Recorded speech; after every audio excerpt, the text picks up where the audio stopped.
right here. All the ones that have the white faces like that. So there's a couple I saw in there. Wow, they just kind of, they don't care they're walking around, do they? Hi, babies. This is our third ibis, the Waldrop ibis, with the bald head. It's the ruddy duck. He's so cute. So that blue beak, and they have ruddy ducks in North America. They only have them. Our ducks are actually from all over the world, where the rest of our animals are from Africa.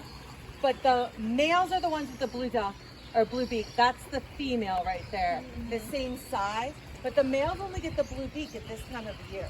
Oh, really? Yeah, So and it they're just, like, diving fades, ducks. or do they, like, feel? It's just a way for them. It's what they eat.